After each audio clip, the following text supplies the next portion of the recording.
O religioso, ele já está a um passo das crenças espíritas. Porque ele tem uma noção de Deus, uma crença em Deus, ele tem uma noção de vida futura, de consequências na vida futura, uma moral. O que faltava para a religião? É poder se apoiar na razão e nos fatos. Não apenas na fé, não apenas em livros ou profetas. E faltava para a religião lapidar certas noções. Entender que as consequências da vida após a morte não são materiais em lugares como o céu e o inferno. Que não são penas eternas. Vejam que são pequenos ajustes. E o cientista que era materialista, agora ele tem uma ciência que demonstrou que o materialismo é falso.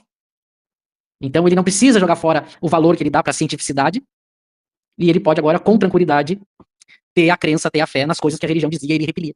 Então quem perde, como diz Kardec, quem foi vencido foi o materialismo. Então isso que é a beleza. Agora veja que ele termina o texto, Kardec é muito lúcido, né? Ele mostra que isso não seria unânime, como ele diz, né? Há pessoas que ficam para trás, há pessoas que não acompanham todo esse desenvolvimento, mas que ele coloca para o futuro, né? Vai marcar uma nova era da humanidade. Como isso é um fato, como isso são fatos muito bem construídos e embasados, né? Isso vai acontecer, porque o progresso é inevitável, né? Mas até lá a gente tem ainda muita transição, muita discussão, muito conflito, muita contradição, até que, porque como Kardec diz, isso é muito revolucionário. Qualquer ideia que mude drasticamente a sociedade, é evidente que ela tem resistência, né? Que as coisas não se transformam assim de uma hora para outra. Mas a gente vê como já tem, no ponto de vista teórico, a gente já tem aí uma solução muito bem apresentada, que Kardec já mostra no início do Evangelho segundo o Espiritismo. E que, claro, que ainda isso precisa ser conhecido, principalmente. Né?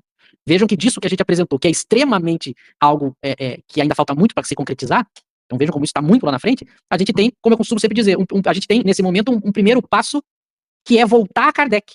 Então, além de não avançar na aplicação disso que está aqui, a gente andou para trás durante o século XX. Então, a própria teoria espírita, que é esse elo, foi escondida e negligenciada. Foi feita uma outra coisa sendo chamada de espiritismo.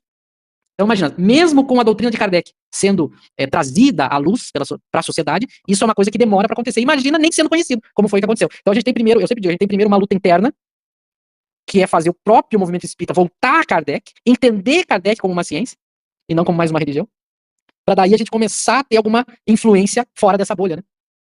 Então, é um processo que, no meu entender, a Recém recomeçou internamente. Porque a Recém estava vendo um movimento de voltar para Kardec, que é essa aliança, né? Ele ofereceu muito bem, de uma maneira muito bem estruturada, a possibilidade dessa aliança e dessa modificação da sociedade.